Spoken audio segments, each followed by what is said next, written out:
UP police constable भर्ती 2024 आपके पास total रह गए हैं 15 दिन। इन 15 दिन में क्या आप गलती कर रहे हो जिसकी वजह से आपका सिलेक्शन नहीं होगा, और आप ऐसी कौन सी चीज़ें करनी है जिसके कारण आपका सिलेक्शन हो जाए। ये आपकी एक छोटी सी वीडियो आप सभी के एग्जाम के लिए बहुत ही ज़्यादा हेल्पफुल रहने वाली है। तो चलिए स्टार्ट करते हैं। आप सभी को पता है यूपी पुलिस का एग्जाम आपका 17 और 18 फरवरी को होने वाला है। अब आपके पास रह गए हैं 15 से 16 दिन। कितने आपके यहाँ पर रह गए हैं? 15 से 16 दिन। तो 15 दिन में आपको ऐसे क्या काम करने हैं जिससे आपका पेपर पास हो जाए। सबसे पहले बात करेंगे आपको ऐसी टॉप आपकी स्ट्रेटजी क्या होनी चाहिए। सबसे पहले आपको क्या करना है? पीवाईक्यू। क्या करना है?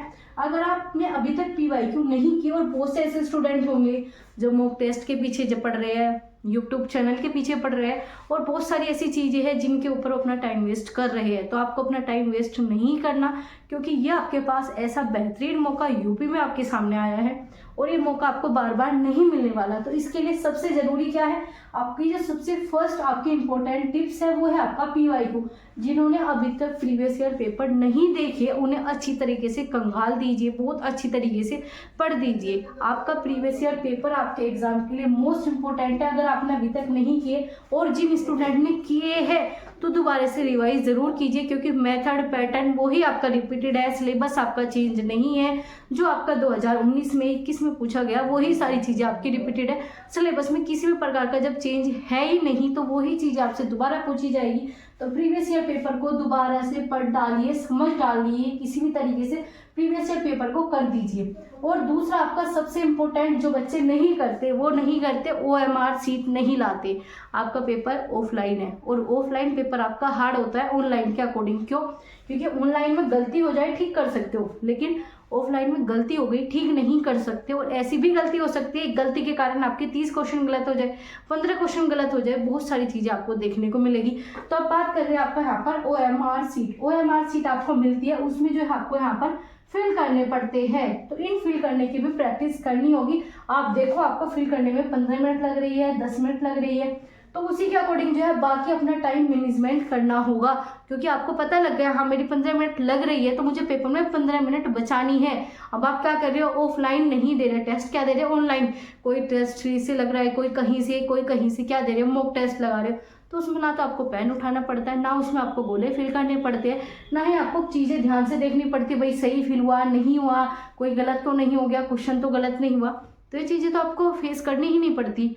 और ये चीज़ें आप फेस नहीं करोगे, एग्जाम वाले दिन करोगे तो क्या होगा?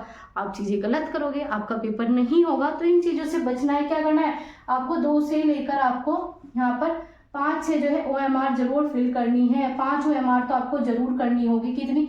5 OMR आपको फिल करनी है। 5 OMR फिल कर दोगे तो आपको पता लग जाएगा किस प्रकार से फिल करनी है। टाइम बचेगा बहुत, आपको चीज़ें जो है OMR फिल करके जो है आपको चीज़ें समझ में आ जाएगी। ठीक है? और आप बैठ कर ऑफलाइन तरीके से पेपर देते हो तो उसकी चीज़ें अलग होती है, उसकी वैल्यू अलग होगी आपके एग्जाम में। आप देख कर रजाई में बैठ कर वो आप मॉक टेस्ट दे रहे हो, अलग तरीके से मॉक टेस्ट दे रहे हो, तो उसका आपका बेनिफिट नहीं मिलने वाला। इस चीज़ का बेनिफिट मिलेगा OMR सीट पर मॉक टेस्ट दीजिए, जितना ज़्यादा हो प्रैक्टिस कीजिए। OMR फिल करते वक्त भी कई चीज़ों का ध्यान रखिए, जैसे कि पेन आपको कौन सा लेकर जाना है, किस प्रकार से फिल करना है, एंट्री कौन सी करनी है, तो मैं बता दूंगी। OMR आपको फिल करते वक्त कौन सी सावधानी बरतनी है, इससे ऊपर आपको अलग वीडियो मिल जाएगी। तो यहाँ पर बात कर रहे थे आपको OMR सीट फिल जरूर करनी है जो स्टूडेंट नहीं कर रहा। ठीक है? तीसरा जो है आपका यहाँ पर टाइम मैनेजमेंट जो आपका तीसरा जो है इंपॉर्टेंट टिप्स है। अगर टाइम पर फोकस कर लिया तो क्या होगा? पेपर आपका क्लियर होगा। टाइम अभी से मैनेजमेंट रखो कि मेरा हिंदी में जो है 5 मिनट लग रही है, मेरी आपकी SGS इन चीज़ों में क्या लग रही है, GS में GK में मेरी 15 मिनट लग रही है, मेरी मैथ में 30 मिनट लग रही है। तो इस प्रकार से डिवाइड अभी लेकर चलो कि मेरा इतना टाइम लग रहा है, मैं एग्जाम में इतना टाइम वहाँ पर देने वाला हूँ। अगर इस प्रकार से करोगे क्या बचेगा? टाइम समझ में आ जाएगा, आपके पास काफ़ी समय होगा पेपर करने के लिए। वो सारी चीज़ें जो आप अभी से सेव कर लोगे, जो एग्जाम में गलती नहीं करोगे। तो टाइम के लिए सबसे बेटर तरीका बताया, OMR लीजिए, 15-15 इस प्रकार से डिवाइड कीजिए, या फिर आप ऐसे कीजिए, एक सेक्शन लिया, मैंने हिंदी के 37 क्वेश्चन लिए, देखा उसमें मेरी 15 मिनट लग रही है, 5 मिनट लग रही है, आगे समझ में। ठीक है? जब 2 से 3 बार ऐसी इसी प्रकार से करोगे तो आपको क्लियर सामने समझ में आ जाएगा कि मेरा किस पोर्शन में कितना समय जाता है और कितना समय OMR सीट को फिल करने में लग रहा है। तो ये तो आपका टाइम हो गया। अब आपका बात करते हैं मॉक टेस्ट। क्या करना है, मॉक टेस्ट लगा दीजिए। क्या, रोज डेली मॉक टेस्ट आपको लगाना है ऑफलाइन तरीके से। मॉक टेस्ट लगाओगे प्लस उसका एनालाइज करोगे। क्या करोगे, एनालाइज आपको जरूर करना है। सिर्फ कितना करते हो आप, मॉक टेस्ट देते हो बस काम खत्म। इतने में आपका काम खत्म नहीं होता, क्योंकि आपसे बेटर बच्चे एग्जाम में बैठेंगे। आप अभी तैयारी कम करो, क्या पता आपसे बेटर बच्चा अच्छे से तैयारी करो, तो आपको भी उसके लेवल में आना, उससे ऊपर निकलना, आपको अपनी एक सीट पक्की करनी है।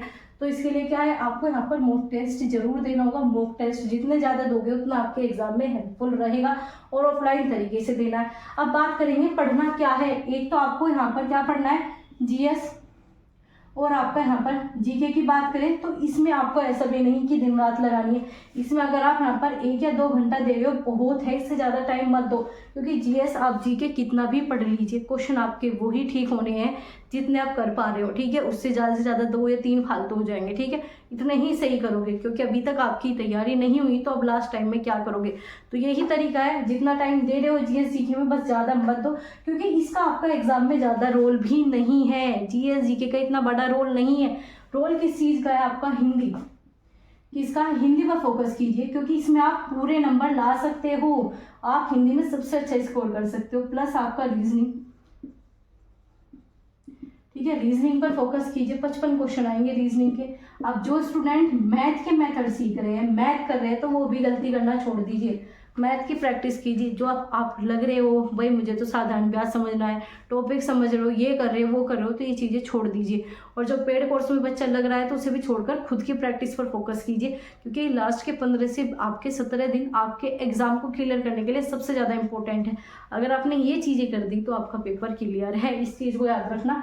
और अगर आप अभी दूसरों के भरोसे बैठे हो कि भाई दूसरा व्यक्ति हमें कराएगा, हम तब करेंगे, पेड कोर्स में हम तो पूरे पैसे वसूल करेंगे, तो ये चीज़ें आपको नुकसान देगी, किसी और को नहीं देगी। अब भी सोच रहे हो भाई मैं तो खुद से नहीं करूँगा, मैं तो खुद से पढ़ता ही नहीं हूँ, तो मैं तो जो यूट्यूब पे कराएंगे, जो वैसे कराएंगे, मैं तो वो चीज़ें पढ़ूंगा, तो ऐसा नहीं है। आप बच्चे तो हो नहीं। 12th आपका यहाँ पर क्या है, 12th पास करके ही आप इस एग्ज़ाम को दे रहे हो। जब आपने 12th की है तो इतने तो आप मिच्योर हो चुके हो कि किस प्रकार से पढ़ना है, आपको सिलेबस पता है, हर एक चीज़ आपके सामने है। तो आप अपने अकॉर्डिंग, अपने स्ट्रेंथ के अकॉर्डिंग चीज़ें कीजिए, क्योंकि दूसरा व्यक्ति अपने अकॉर्डिंग बता सकता है, लेकिन आपको काम अपने अकॉर्डिंग करना है। हर व्यक्ति की स्ट्रेंथ एक जैसी नहीं होती। अब आप हिंदी में काफ़ी अच्छा कर रहे हो, आप रीजनिंग में अच्छा कर रहे हो, और आप मैथ में अच्छा कर रहे हो, तो इस प्रकार से आप अपने अकॉर्डिंग चीज़ें डिवाइड कीजिए। और जो चीज़ें आपको बताई जा रही है कि आपको जीएस और जीके में ज़्यादा टाइम नहीं देना, वहीं मैथ में भी आप टाइम देने का कोई बेनिफिट नहीं है। मैथ में भी टाइम देने पर आपका कुछ भी बेनिफिट नहीं होने वाला। आपको रीजनिंग पर फोकस करना है, हिंदी पर, क्योंकि इसी से आपका क्या होगा, पेपर क्लियर होगा। क्योंकि इन सब चीज़ों में आप फिर भी 50% अच्छा करोगे ही करोगे। मैथ भी आप 50% अच्छा करोगे ही करोगे, लेकिन जो आपकी हिंदी और रीजनिंग है इस पर फोकस करोगे तो यही आपको सिलेक्शन दिला सकता है। तो ये चीज़ें बताई मैंने क्या पढ़ना है लास्ट टाइम पर, जो सिलेबस है उसके अलावा कुछ मत पढ़िए, ठीक है। प्लस अब आपको कोई भी नई चीज़ें नहीं पढ़नी, क्या, न्यू चीज़ें पढ़नी ही नहीं है। और आपका जो सबसे बड़ा मूल मंत्र है वो क्या है, वो भी आपके साथ बताते हैं। क्या, जो आपका सबसे बड़ा मूल मंत्र है वो है आपका रिवीजन। क्या है आपका, रिवीजन। ये चीज़ें आपको सिलेक्शन दिलाएगी। क्या, रिवीजन ही आपको सिलेक्शन दिलाएगी। जो चीज़ें पढ़ी है अभी तक उन सबका रिवीजन स्टार्ट कर दीजिए, अभी भी आपके पास टाइम है, ठीक है। रिवीजन क्या करेगी, आपको सिलेक्शन दिलाएगी। वर्दी रिवीजन से आएगी, याद रखना, वर्दी किससे आएगी, रिवीजन से आएगी। वर्दी रिवीजन से आएगी। कोई भी नई चीज़ें आपको लास्ट टाइम पर नहीं पढ़नी। अब जो कोई भी नई चीज़ें पढ़ रहे हो उसे देखना बंद कीजिए, खुद से चीज़ें पढ़िए। 15 दिन है, 15 दिन अपने खुद के दीजिए, और ज़्यादा आपको प्रेशर नहीं लेना। क्या है, नॉर्मल पेपर है, अच्छे से पेपर जाएगा। जो पढ़ा है उसके अलावा कुछ नहीं आता, इस चीज़ पर ध्यान रखना है। आपसे बेटर नहीं पढ़ा किसी ने। खुद पर जो है विश्वास बनाकर रखिए। और आपकी जो सबसे बड़ी गलती कर रहे हो, अब आप लास्ट टाइम पे क्या कर रहे हो, कुछ भी पढ़े जा रहे हो, किसी ने कह दिया ये क्वेश्चन पेपर में आएंगे, ये पढ़ रहे हो, नहीं। आपको सारी चीज़ें पता है, खुद से अपने अकॉर्डिंग चीज़ें कीजिए, ठीक है। आपको वही चीज़ें पढ़नी है। तो आपको बताया जीएस, हिंदी, रीजनिंग, मैथ, इन पर जो है आपको किस प्रकार से फोकस करना है। और आपके यहाँ पर मूल मंत्र है, क्या है आपके मूल मंत्र, आपको इन्हें फॉलो जरूर करना है। Mock test, PYQ, OMR, time, ठीक है, इन चीज़ पर फोकस जरूर कीजिए। 15 दिन है, 15 दिन में इसके अलावा कुछ मत कीजिए। अपना अच्छे से एंजॉय कीजिए, अच्छे से नींद लीजिए। टेंशन लेने से पेपर क्लियर नहीं होता। जितना ज़्यादा रिलैक्स होगे, चाहे आप 4 घंटे पढ़ो, 2 घंटे पढ़ो, लेकिन माइंड को बिल्कुल रिलैक्स करके अच्छे से आपको पढ़ना है। तो ये सारी चीज़ें आपके वीडियो जो है आपके लिए बहुत ही ज़्यादा हेल्पफुल रही होगी। इस वीडियो से आपको काफ़ी चीज़ें समझ में आई होगी। तो प्लीज़ इसे लाइक कर देना, शेयर करना बिल्कुल ना भूलें अपने दोस्तों के साथ। प्लस कोई भी नया जुड़ा हो चैनल पर तो आप सभी ऐसी इंफॉर्मेटिव क्लासेस के लिए, सेक्शन के लिए हमारे चैनल को सब्सक्राइब कर सकते हो। तो चलिए मिलते हैं आपसे ऐसी अगली वीडियो में। तब तक के लिए आप अपनी तैयारी करते रहिए, अच्छे से पढ़िए। इस बार जो है आपका सपना पूरा साकार होगा। तो चलिए मिलते हैं आपसे अगली क्लास में।